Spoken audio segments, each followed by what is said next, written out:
Hello viewers, wherever you're watching us from, welcome to this special and of course the first edition of your new and flagship political program here on QTV called the State of Affairs. This show will be coming to you every Friday at this time. I am your host, Aliou Cissé, with my co-host, Sidi Cissé. Thank you very much, Aliou. Just as you rightly said, this is what we will call the politics show. The state of affairs. We will get everybody from all walk of life as far as the politics is concerned to invite them to this very special program. So thank you so much. Well, quite interesting that Sidi Cissé. Yes, the past months, weeks and days has been very interesting for this country. In 2017, there was a change of government which actually promised to change so many things, including the laws of the country. And then it resulted in the creation of the CRC, which was mandated to draft a new constitution for the country. And during the process, so many people were involved. Gambians, both within and outside the country, were involved to sound their opinions and views about what sort of a constitution do they want. This was done, and then the draft constitution was sent to the National Assembly for approval for a referendum. And what happened? It was killed at the National Assembly. Few months later, the government initiated another dialogue to ensure this draft constitution is revived. Well, joining me in the studio to discuss more about this draft constitution, has it failed, has it died or not? You know, what should have been done and not done? Who is responsible and what is the way forward now? Well, I'm glad to say I'm joined in the studio by Mambajik Njai, Administrative Secretary from the National People's Party, and of course, Umar Diba, National Youth President of Citizens Alliance. Gentlemen, welcome to the State of Affairs. Thank you very much. Yes, to start with, Mambajik and Umar, I mean, you have been following the development surrounding this draft constitution. First and foremost, what is your take on this draft constitution as we stand? Well, thank you very much for having us.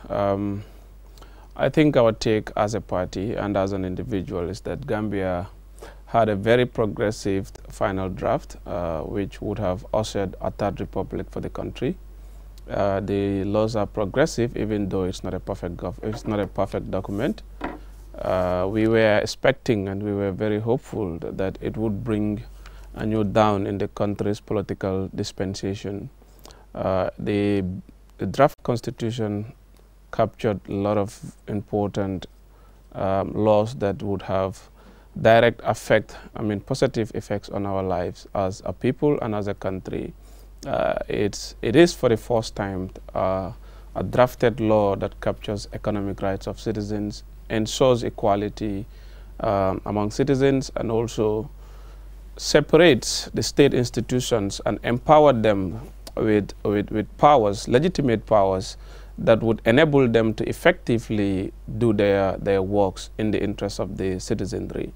So for us as a party and as an individual, I think overall it was or it is a very, very progressive document, and it is absolutely would have been a very good document for the country. Mr. Njai? Thank you so much, Aliou. I am very glad to be here, to be among the first invitees to this maiden edition of the State of Affairs being aired over QTV. In relation to your question, it's a question that is very relevant, and it is a question that every Gambian, home and abroad, ponders over, I guess, on a daily basis. What went wrong? Like my colleague from the Citizens Alliance alluded to, everybody wanted a new constitution. And everybody was passionate about having a new constitution in place. But, of course, when the draft constitution was tabled before the National Assembly, the members who went against the draft raised so many relevant and valued issues. Issues which, most of which, I would say, are political or have political ramifications. And for that reason, it was rejected. And like you said, the government took the initiative to reactivate a consultative process. And the international idea became the institution to take the lead in that process. And of course, as we all know, the former president of Nigeria, Goodluck Jonathan, was drafted to take charge of the consultative process. But again, because of political issues, the same political issues for which the draft was rejected became even more pronounced and more problematic. And I'm sure as we go along, I'll be more elaborate. You know, sometimes, of course, when people say the draft was so progressive, of course, there are progressive clauses in the draft, but there are also retrogressive clauses in the draft. So if you had gone through the draft, you would realize that there are issues embedded in the draft. They should not have been there in the first place. And we'll elaborate on that, like I said, as we move along. Yes, Mr. Diba, you said, I mean, this was a very progressive draft document which was rejected. Do you have any reservation, if any, as far as that draft is concerned? Well, I wouldn't speak at personal level. I would look at it from the perspectives of the aspirations of Gambians. I mean, when Gambians were dearly in need of change, they felt the need to also have new laws that would govern their country. So I wouldn't say I have any reservations. There might be controversies which we think should be amended and also changed to suit the interests of the general public. But overall, like I said, that the draft is very progressive. We might have controversies and disagreements, but I think overall the general purpose of the draft has captured the interests. The general purpose is to capture the interests of the general public, their aspirations and their wishes. In as much as it has done that, in as much as the CRC has fulfilled that mandate, in as much as what we think should be part of the rules that would set the governance structure of our country, I think that is fine with me. And then I believe that it is a progressive document. We would have controversies and so on, but it's not perfect. That I would agree to. But yes, overall, it's a progressive document. Okay, thank you very much, Ali. I think I'll come in there.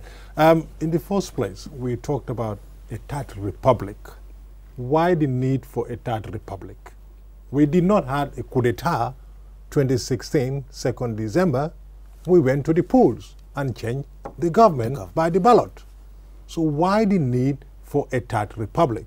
For you and to Mr. Njai as well. First, I would start with the realities of our country. I mean, looking at the political realities, obviously we know we went through something that is even deadlier than a coup d'etat. We were run by a dictatorial regime. The byproduct of the dictatorial regime is the 1997 Constitution, which has been butchered over 53 times. So we know, obviously, that as a society, we want to transition. We're moving from dictatorship, and we want to usher in a new republic, a new state, that would include having effective institutions in place. A transition when the elected president promised a 3-year transitional program to stay in power.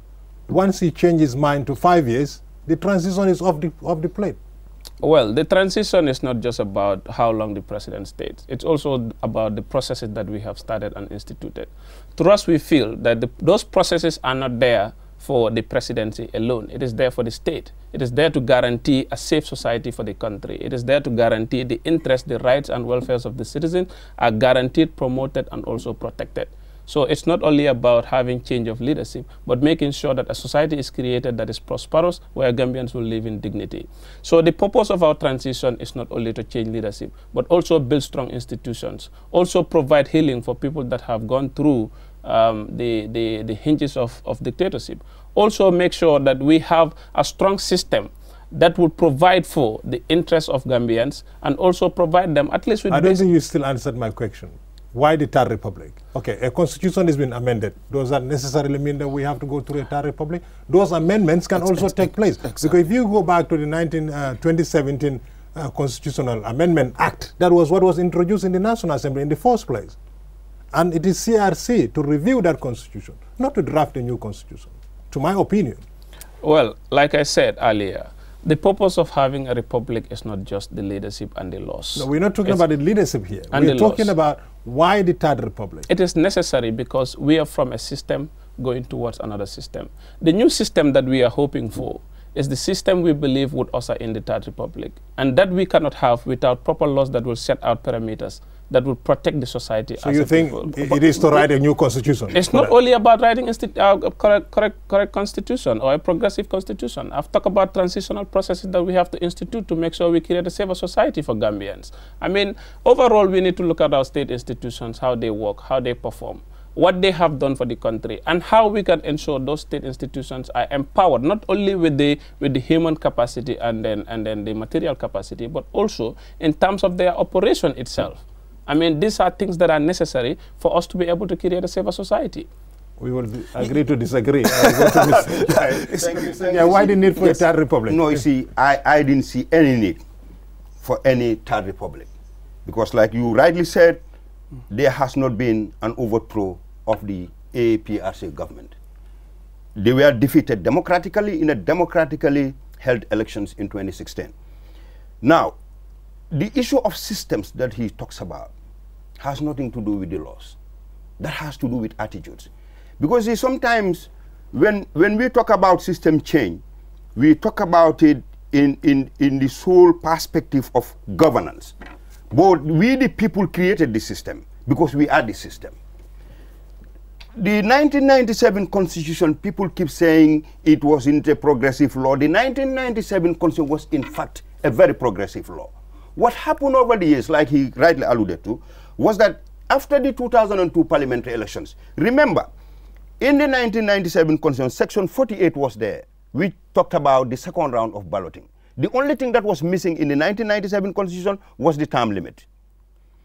But then, after the 2001 presidential elections, at the time I was at Citizen FM with the current information minister, that was the only elections that I guess the UDP got 38%.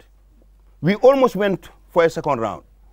But after 2001, in the 2002 parliamentary elections, the UDP boycotted that parliamentary election. And eventually, the APRC got absolute majority in the National Assembly. In fact, this butchering of the Constitution started then. That Yahya Jammeh looked at all the sections of the Constitution that did not favor his political ambition, and then those sections were amended through acts of the National Assembly. One would have thought that all we needed to have done is to reinstate those amendments back into the original Constitution and somehow come up with an addition like the second term. But Mr. Njai, what about some of the bad laws in that 1997 Constitution? You are saying it was progressive. Which are the bad laws? Because if we talk about freedom of expression, it is clear in the Constitution, 25, 26, all talks about freedoms of individuals. But you see, it's not about the laws. It's about the people you have in power. But you're going to criticize the president. Because you can't criticize the president on no, the but that is a process. No, people were criticizing the president. But not openly, not freely. I was an opposition politician for many years. I was a journalist, very critical to the government. Yes, Citizen FM was shut down after the 2001 election. You had the leverage. But you had the leverage. If you criticize, exactly, you know, you're going to be charged. You're going to be taken to court. We have seen so many people who actually fought the freedom of expression was very limited. Yeah, but see, it is not about the law. Which law is still in place? Is it not the 1997 Constitution? That's right. But people are free. This is why I'm saying the problem of the country was not about the laws. It was about the system that was in place. Yeah. Because the 1997 Constitution we're talking about is still in place. But here we are. This program that we host now would never have been contemplated those days. The freedom of the radio stations today and the print media today was never as it is in those days. So therefore, it is not about the laws. Mr. Njai, allow me to comment. You're talking about this freedom of the press and all that. Those laws are still there. We are just enjoying the generosity of the government. They can still apply those laws on the citizens. Absolutely. That's the fact. Those laws are still there, Mr. Njai. I am not saying that we cannot amend the 1997 Constitution. What I'm saying, in answer to see this question, is that we didn't require a new constitution. All we needed to do was to look at the retrogressive aspects of the 1997 Constitution, amend them, reinstate the ones that were good and were removed by acts of the National Assembly, and then we can move on. Okay, in the process of trying to put in place a new constitution, which everybody wanted, look where we are. Yes. Okay. Yeah. Neither here nor there. All right. Diba, let me come to you. I mean, as I said, you said it's quite progressive, but we have seen it failed at the National Assembly. Why do you think it actually failed at the National Assembly? Why was it kicked out of the Parliament? Well, I think that is a common knowledge. It was politically polarized. But before I shed light on that, I want to reiterate something very important. When we are transitioning from dictatorship to democracy, we did not just complain about the bad laws. The system of administration under the Jammeh regime was something that was very critical. And then we were so daring in need of that change of administration. You can see the compartmentalization of departments, the mismanagement of finances. All this led to the crippling of state institutions. And we want to change that system. For that to occur, we need to go back to the laws that set aside or set in separation the manner of running of those institutions. Now, I want to say this. It's not about amending the 1997 Constitution only. No. You cannot amend every part of a constitution. There are entrenched clauses that require referendum. Yeah, but we can still have a referendum. We can still have a referendum. Let's hold on. Let's hold on. I mean, allow me to learn. If we can have term limit to go to referendum, what is the essence of not having an entire overhaul constitution that will capture the desires of the people? It's not about what I feel should be needed, should be done. It's about what society thinks should be done. Have you looked at the draft and see how much have been taken from the 1997 constitution and implanted in this draft constitution? We need to look at the landmark adjustments that have been made. Those are the significant The issue here is not about doing a referendum. It's bigger than that. Because if you looked at the 1997 Constitution and you look at the draft Constitution, you see there's a lot that have been taken from it to the draft. Laws will always draw inspiration from one another. That is not absolutely bad. Obviously, the 1997 Constitution is not bad as we have projected it. We could have done amendments. I'm not denying that. There are procedures for that. But what I'm saying is, if we could do those amendments and have some of those sections taken to referendum, why is there no need for us to even go back and draw a whole constitution that will capture the wishes of people and present it to them for them to vote in referendum? Now, that is one thing. That is very necessary. And then I want to say about the political, the killing of the bill in the National Assembly. I mean, political parties are hugely responsible for that, because we have them in the parliament as representatives of the people. Now, when they vote against what the wishes of the people is, that means there are motives behind their decisions. Now, we must vet those reasons and be able to establish the facts surrounding their decision as far as people's interest is concerned towards the document. Mr. Njai, at the start, you said there are several factors responsible for rejecting the document at the National Assembly. You mentioned about political reasons. What are these political reasons? Absolutely. That you... You see, Aliu, in the process of drafting a constitution, you don't draft a constitution to target an individual in the first place. Who is targeted here? I'm coming. First and foremost, where on earth have we ever seen a president having the responsibility to appoint a secretary general and head of the civil service, but such a person will not be answerable to the president? You creating a parallel president. Somebody who is appointed and somebody who is elected. A president can also appoint the inspector general of police, but cannot give him directives. The issue of the retirement package of judges. Which Gambian ever told the CRC that they wanted that kind of retirement package for the judges? Are the judges more important than the teachers, the nurses and doctors? You see, I have said that this shouldn't be about an individual or a political party. It should be about the nation, like he rightly put it. Even the issue of confirmation of ministers, I believe the principle is okay. But we need to understand, sit back and realize that this country, we've not gotten to that level of political maturity where we can embed some of these things in our laws.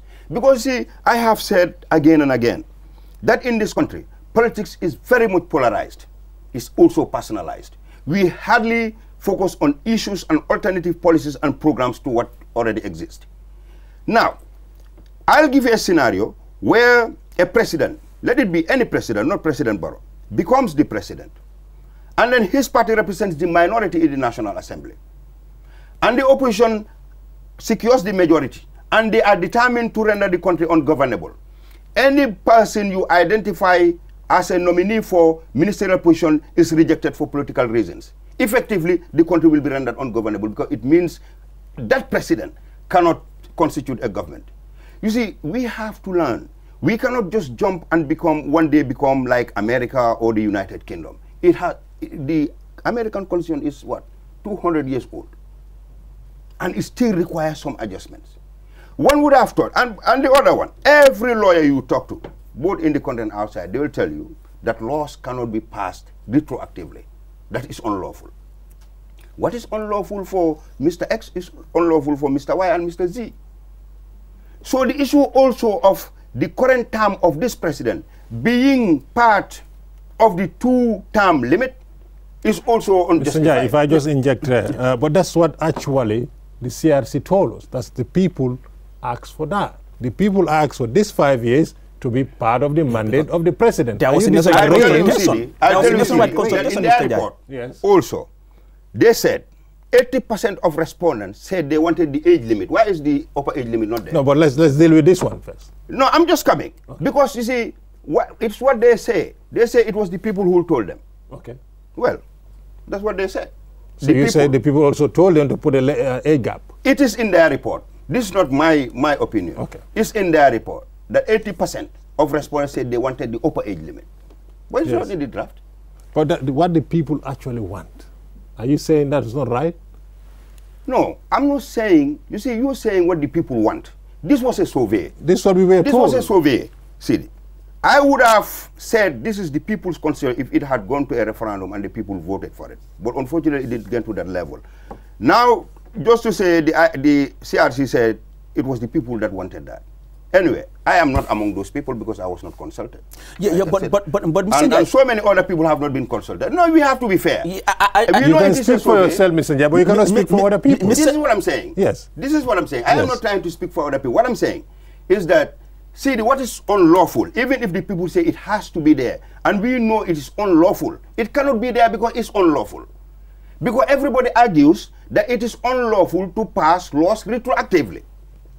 That is the principle. I am saying the principle is good, all right? But what is unlawful is unlawful. But Mr. Njai, come on, let's get this right. This is a president who said to us and said to the world, I am only going to be here for 3 years. This is not about Barrow. No. It is about Barrow because of Barrow and his clique or his team in the assembly that we are finding ourselves in this mess. No. See, I wouldn't agree with you. No, but you said this clause is directed to an individual. Yes. And the only individual in this case here is President Barrow. The only individual affected in relation to the retroactive clause, obviously, is the current, absolutely leader of your party. Okay. He asked for 3 years. But remember, before I got to this clause, before I got to the retroactive clause, can I just make this clear? I mentioned so many issues. Okay, let's just get this right. This President Barrow said 3 years. He may be lucky to have 10 years. Is that not enough? No, President Barrow didn't say 3 years. It was the coalition that had an agreement. But he has agreed to that. He did agree to that. But, Sidi, you were here. We had people. And he did campaign on it. He agreed to it and he campaigned on it. And he's on record. Sidi, you see, for me, this is not about President Barrow. And I'll tell you why. We really don't want it to be President Barrow. No, let me come. The coalition had an agreement even before Barrow became a president. And in that agreement, they said they wanted a transitional system of governance for 3 years. Yes. But eventually, including what Barrow. became, of course, I said the coalition, he was the leader of the coalition. Okay. You know, I just don't want to be saying Barrow because I don't want it to be personal. Okay. When the coalition said 3 years, what became the biggest problem was the implementation of that 3-year mandate. Because the 1997 Constitution, Section 63, says the mandate of a president is 5 years. That can be amended. And even some people, but listen, see, but it was never amended. There was a choice. Listen to me. Listen, what they wanted to amend, they amended it. You know, we were all here. The age limit was there. Was it not amended? Whose fault is that? No, but I'm coming. The age limit was there. Yes. The commitment that they had to ensure that the upper age limit was amended, the commitment they had to ensure that the issue of National Assembly members ceasing to be National Assembly members, if they cease to be members of their political parties, it was also amended. Okay, thank you. Why at the time have that commitment to amend all those retrogressive laws that are in the 1997 as one set. And left 63 there. Okay, we understand. Exactly. We understand that. Well, viewers, just to remind you, you're watching State of Affairs here on QTV. I am Aliou Cissé with my co-host Sidi Cissé. Our guest, Mamba Njie of the NPP and Umar Diba of Citizen Alliance. Umar, you have heard from Njie about the issue of the retroactive clause in the draft constitution. What's your take on this thing? And also looking at the fact that the executive seems to be so much limited by this draft. Well, I wouldn't call it a retroactive law. I would call it a retrospective law. Because it is trying to bar Barrow from... What is the difference? The reason why I want to call it a retrospective law is because it would look at the past conduct of Barrow and not the future conduct of Barrow. I mean, there is a big variance when as far as the law students are concerned. There is a variance between retroactive and retrospective. So I take it to be a retrospective law. However, I want us to look at the base of the formation of the Barrow government.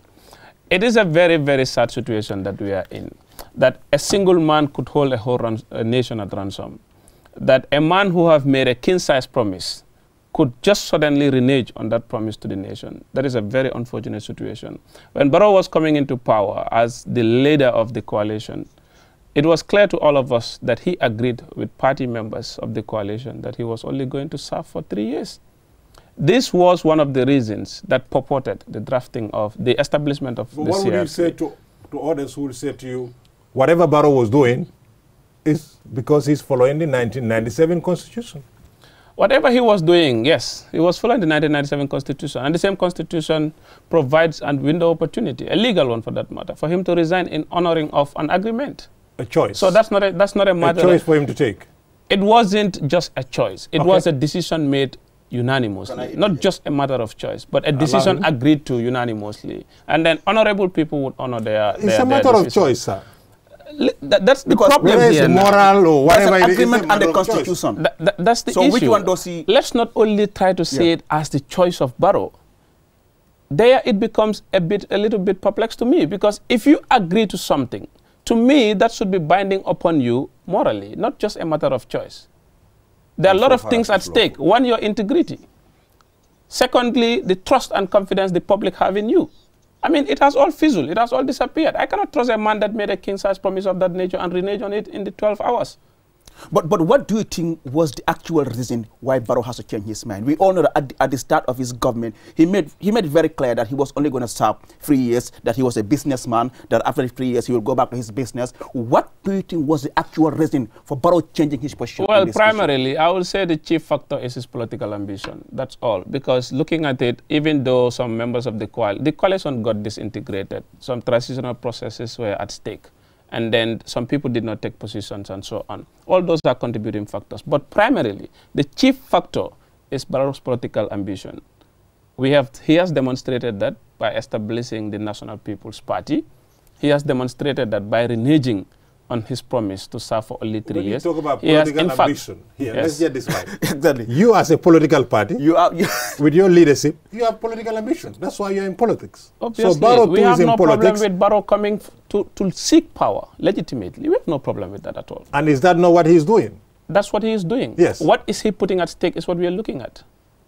What is he putting at stake? What is that? What he is putting at stake right now is the document that Gambians have yearned for. It's the document that Gambia government has spent $114 million into.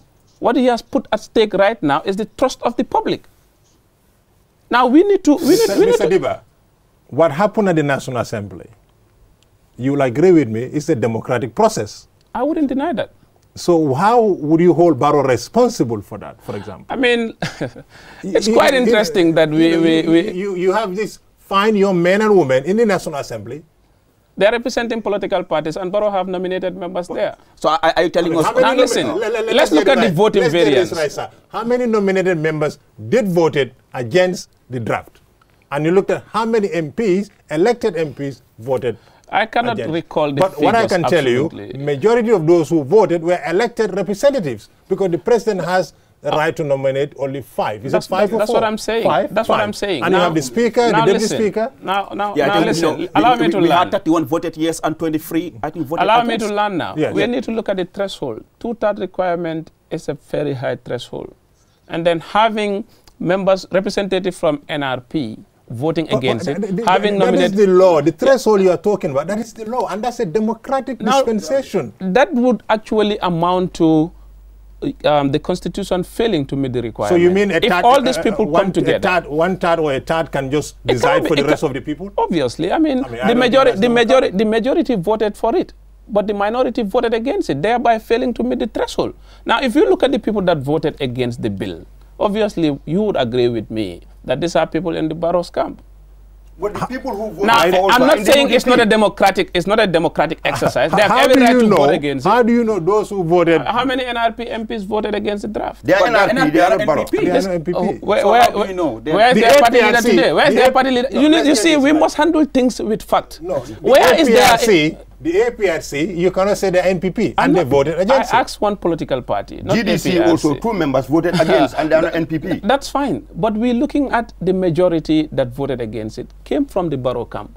Is that a lie? What's the evidence? The evidence is the number of people that voted, obviously, today. So are you saying... Their party leader is with... Are you saying that Barrow have maneuvered? APRC is with No, I didn't say APRC. NRP is with him. So the Barrow is not powerful and have maneuvered other political leadership? You see, I will tell you one thing. To get them? Anything that requires 2/3, if it is against the interests of Barrow, it will fail in that parliament. You see, let me, you see, that is very speculative. Mr. Njai. I'll go back to the section 63. Quickly. You know, he said about the resignation that it was a choice. It was not only about a choice. It was about legality. Even if Barrow had resigned, yes, the 1997 Constitution provides that the Vice President takes over the reins of power.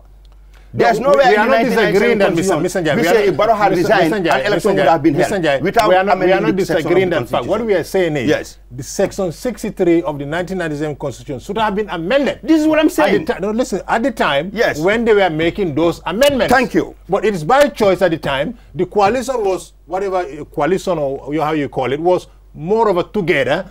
You know, they had their breads buttered, and they choose to amend certain things and just choose to stay there because they were very comfortable. Thank you. At the time. Yes. And this was the UDP, NRP, all the other parties that were there, except DOI. This was the fact, because it was very comfy for them. And do you agree? And Sidi, just to add to what you have said, you see, when people sit in platforms like this and then run away from the truth, it baffles me. Well, allow him to respond. Almost close to... It's not about going to elections. Yes. That was the plan of the coalition. It's not about when Barrow stepped down, we go to elections. That law could have been changed. Now, what our focus is, whether Barrow would honor that agreement and resign is the focus now. It's not about when he resigns, who steps in. That is another argument of its own. Who steps in is already specified by the law. What I want us to be specific on, and I want you to be very clear with this.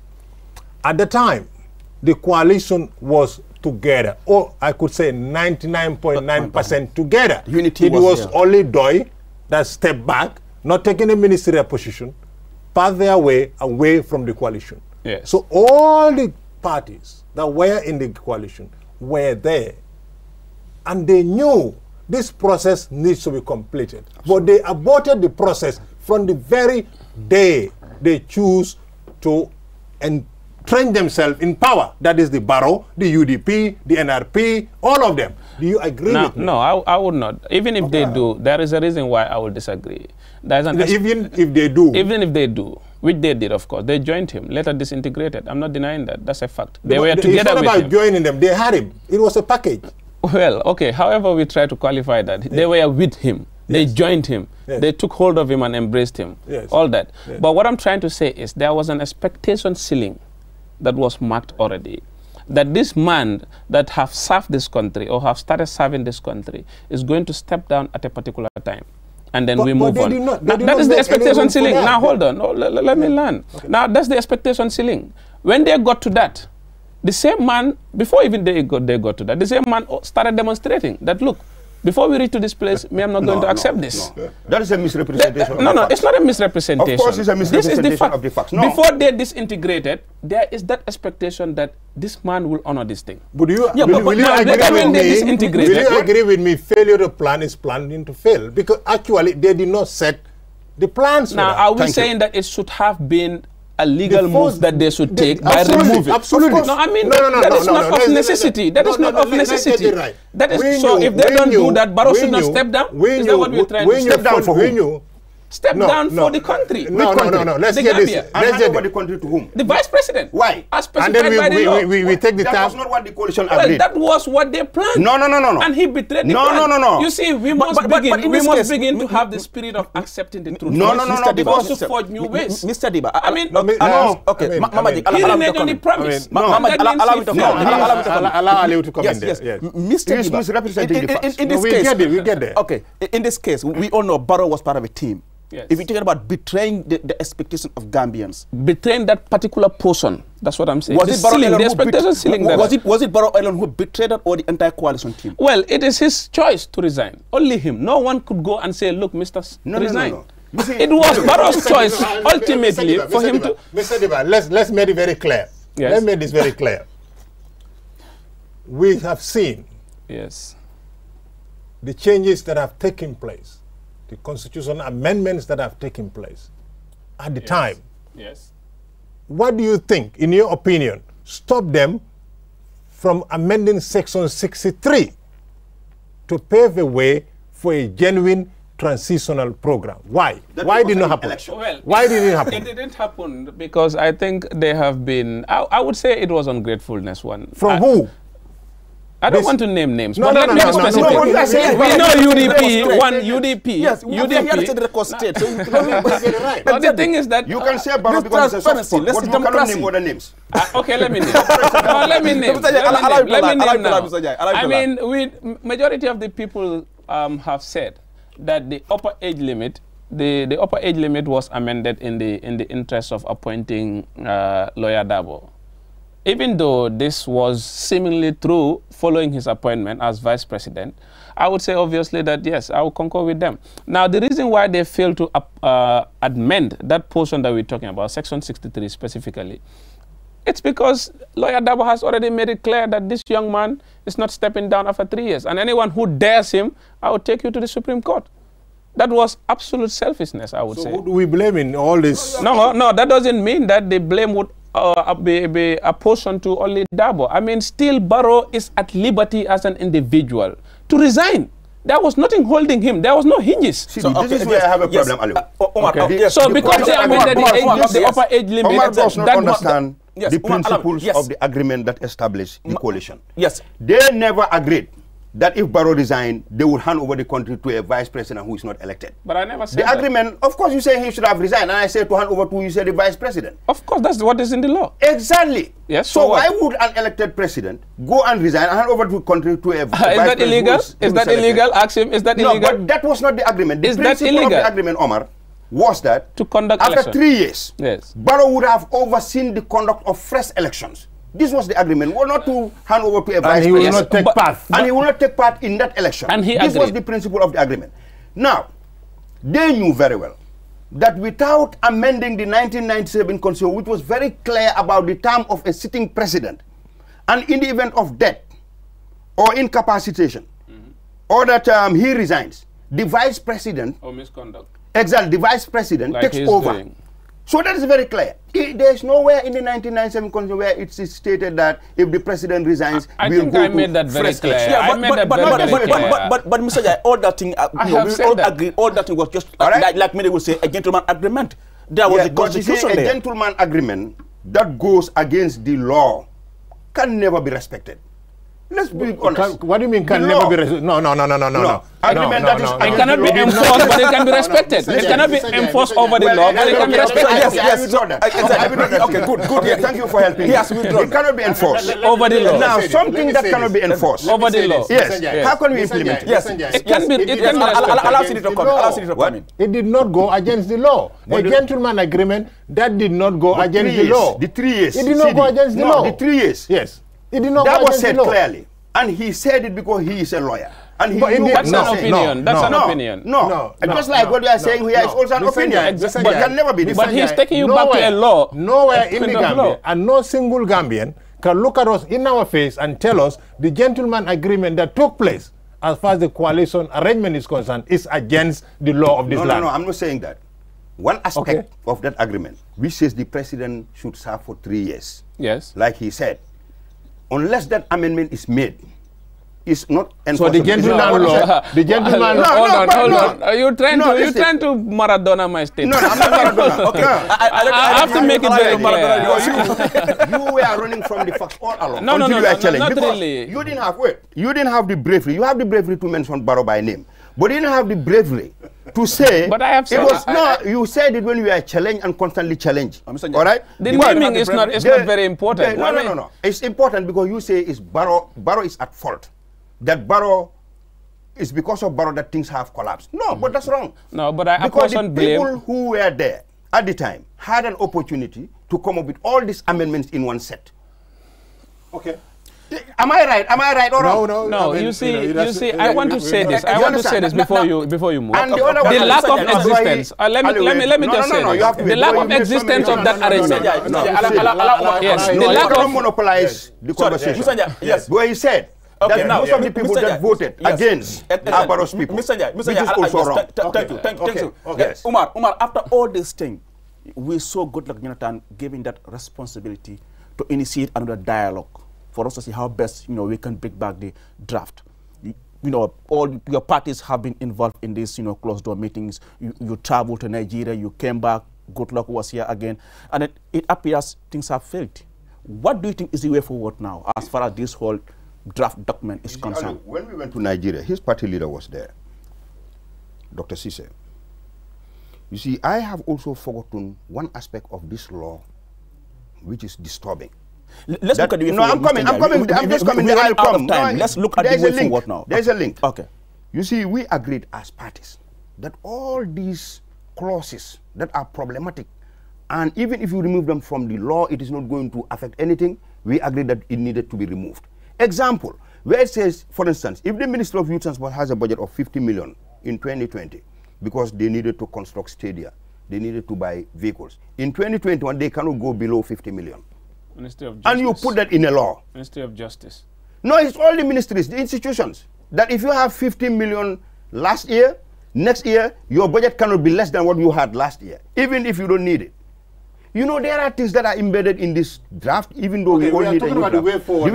Let's look at the way forward. The way forward. All the parties that attended the meeting agreed that, look, this retroactive thing should be a moral issue.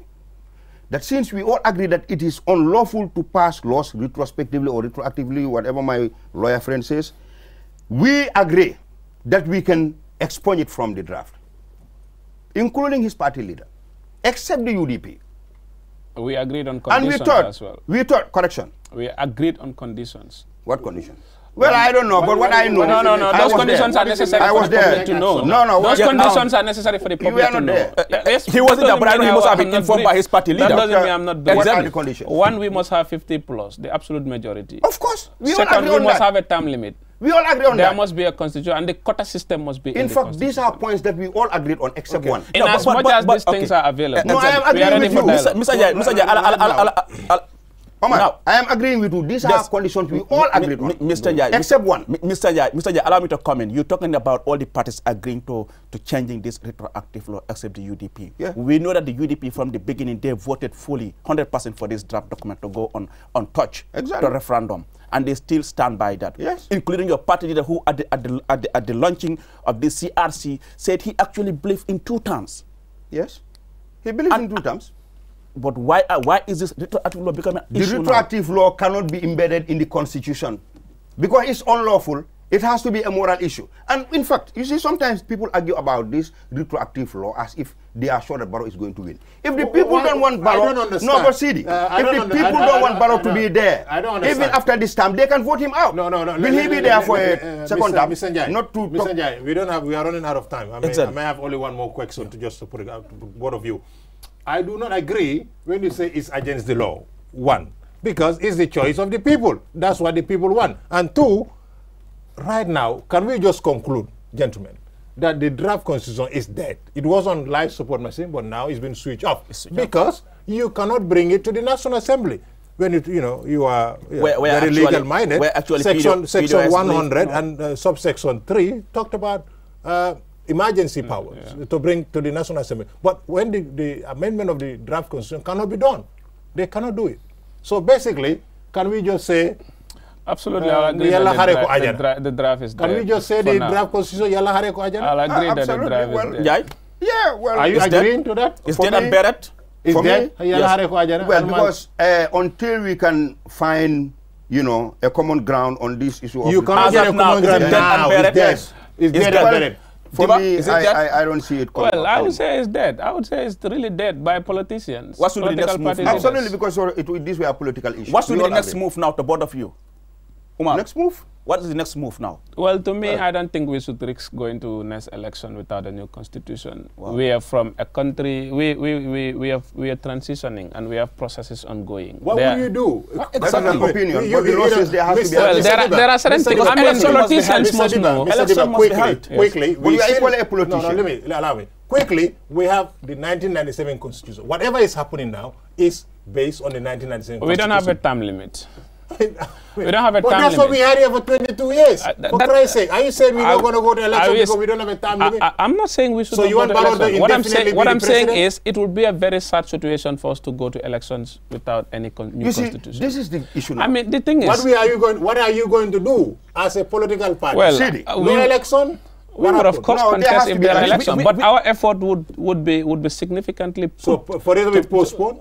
For us to still go back and... That cannot happen. Not really. No. That cannot happen. That depends on the IEC, not for you and me to determine. The constitution says there has to be election in 5 years. But that is not above the law. The IEC determines that. It's not for me to say that there would be no election. The time for election is determined by IEC, not me. No, but Mr. Diba, 5 years. Yes. Let's be clear. Yes. And this fundamental issue must be very clear. That is, we are still being governed by the 1997 Constitution. Yes. In that, we should hold election every 5 years. Absolutely. Yes, absolutely. I agree. And also a particular period before the end of the expiration of the term of the incumbent. What is your suggestion from now to December, before December election? What do we do? Well, I would say political party leaders have to be able to have a common ground and compromise on the retroactive law. If that is actually... But that is what is not happening. They should. I mean, they cannot put that as ransom. Obviously, we have to mount pressure, ultimatums on them. I mean, these are representatives of people. They are not people from the sky. They are human beings and citizens like us. If the majority says this is what we want, politicians should not hold out ransom. So what is your single message that you will say to, because we know two parties, DOI have never taken part. Yeah. What would be your single message to DOI, and what would be your message to UDP that believe that nothing, even a comma, should not come out of the draft? Yeah. What is this message? If they are saying no, nothing should be changed in the draft, they are not calling for the reintroduction of the bill in the parliament. Because if it goes back there as it was, it would of course be thrust out. Absolutely. So if they are willing for the introduction, if they are willing to reintroduce the bill, obviously they need to. Can I conclude? Can I say this? That it looks as your party, the Citizen Alliance, doesn't have an idea as far as where do you want to go. Our idea is very specific and clear. We said we do not want to risk going to election without a new constitution. So are you calling for a boycott? I'm not saying we are boycotting the elections. I mean, if you don't want to hold an election, you don't want to go to an election, exactly. That's a boycott. No, what I'm saying is, hear me out. Okay. We don't want the state to risk taking us to election without a new constitution. That doesn't mean we're not going to participate if the election comes. If the election comes without a new constitution, obviously we will participate. But what we are saying is the state must not risk going to election without the new constitution that will provide particularly time limit in the constitution. But let's get this right, Mr. Diba. It was that very constitution that we defeated Jammeh. It really, you see, it doesn't matter how beautiful, it doesn't matter how beautiful, what effort we have put to kick out or boot out Jammeh. No, it matters what safe society do we want to create, what proper society do we want to create as a country. I mean, do we want to go as a country into 2021 election where we can have self-perpetuating route continue? No. That's not what we're trying to risk. I mean, for Barrow's side, it's over. I mean, Barrow has reneged on the king size promise. That's a failure on his side. Come on. I mean, that's a big disappointment. The blow he put on our face is all done. It's all done. What I'm saying now, we need you guys as political groups. You need a strategy against Barrow or for Barrow. You see, the strategies are simple. There are two ways to bring that bill into the parliament. The executive reintroduce it or the National Assembly rescinds it. But we don't have the time. Well, if the time is not there, those wasting the time should know, they should treat the matter with caution. They know that the state daily needs this. I mean, the let me help Mr. Diba here. Let me come to Mr. Njai. Mr. Njai, it is very clear that President Barrow put his boots on and dig his heels to stop this draft constitution becoming a reality. The belief of many. That's the belief of many. Yeah, so I want you to convince everybody here. That's misleading because... Why is it misleading? Why is it misleading? Because we have seen this celebration. You see, who are celebrating? The MPs who voted against, those and MPs, we all know. Let me get this clear. All of them. And let me get this clear. You don't have time. By association, you know, listen. By association in law, you know what it means. By association. Let me get this. When those people were booted out from their parties, we saw what follows was the President Barrow made the people stop. Absolutely. And, let me explain. And each of these people, each of these parliamentarians were with Barrow at their various electorates. Yeah. And they celebrated. And so they voted against it as well. Actually, let me finish. No, she didn't. Let me finish. Yeah, because so that is telling us. That is telling us exactly. That is telling us that Mr. President Barrow and those people are a clique. It's your opinion. Okay. And it's not my opinion. No, it's your opinion. That's what the people are saying. It's the opinion of those people as well. Yes, look, these people came into the National Assembly through a political party. Okay. A political party that made them believe that Barrow was their Barrow and they needed to support him come rain, come shine. And that's exactly what they were doing, supporting the agenda of the president. And then they were booted out. And then they saw that this constitution is being pushed by the very people who dismiss us from their parties. So there is a fight there. This has nothing to do with Barrow. You know, these National Assembly members, Barrow does not own them. He doesn't pay them. Okay, Mr. Jai, okay. But they too have an agenda. They are human beings and they are citizens. Okay, Mr. Jai. I was in a party. This party dismissed me from their political party because they believe I was supporting an agenda that they sold to me. Okay. An agenda that I was made to believe. The agenda of that party. Mr. Jai, allow me to come. So if they voted against and they will celebrate. Okay. Did Barrow celebrate? Mr. Jai. And I did not celebrate. Okay. I can say that. Mr. Jai, we all know that a lot of money was invested into drafting this document. Yes. Huh? Yes. You agree? Absolutely. You know, because you are a senior member of the political party with President Barrow. I agree, Alu, like I said, I agree. Okay. Too much money. Is he disappointed or not? Who? President Barrow? Yes. President Barrow is very disappointed that we cannot have a new constitution because of one thing. And you know, Alu, like I said, yes. Retroactive, and which is all around. No, but you see, we thought we made progress in Nigeria when we said we have agreed on all the other issues except the retroactive. All of a sudden, the UDP came, they had a press conference and say nothing should be touched on that draft that was defeated. Well, we are going back to where we came from even before we went to Nigeria. We came back from Nigeria believing that at least we have to respect that's their own. No, I respect that. Mr. Njai, do you think it is time now that President Barrow and Usaini Dabo need to sit tete-a-tete? Yeah, I believe that for the interest of the country. Because we all know this is a political fight. You know, see, we have to be honest. No, it's a question. Okay, yes, I'm saying I agree with you. Gentlemen, it seems we're running out of time. I agree. Yes, Omar, your final words before we end. Well, I would conclude by saying I'm somewhat disappointed in the current administration of this country, particularly the leadership. I mean, our hopes as a people, as a state, and as a country has been dashed for individual aspirations and wishes, which is quite sad and unfortunate. Our transitional justice processes are at stake right now because what should have provided the safeguards to make sure we heal the nation is already defeated and buried. And then I see no necessity of having Dabo and UDP leader coming to sit together to discuss over the matter. It's a misconception to believe that healing the nation has something to do with a new constitution. The laws are here. They are being respected. Nobody is being arrested and detained for more than 72 hours. And that was a constitutional proviso which was there, but it was never respected. So people are respecting the laws here, and it has nothing to do with leadership. You see, we have to agree that this is a political issue. And like Sidi said, I believe that Mr. Dabo and President Barrow should be made to sit down and discuss. Thank you so much, Mr. Njai. Well, viewers, with that, we come to the end of this first edition of the State of Affairs here on QTV. Like I said, this is your new and flagship political program here on QTV. I was your host, Aliou Cissé, with my co-host, Sidi Cissé. Our guests were Mama Jik Njai of the NPP and Umar Diba of Citizen Alliance. Do join us next Friday. Until then, thanks for watching. Thank you.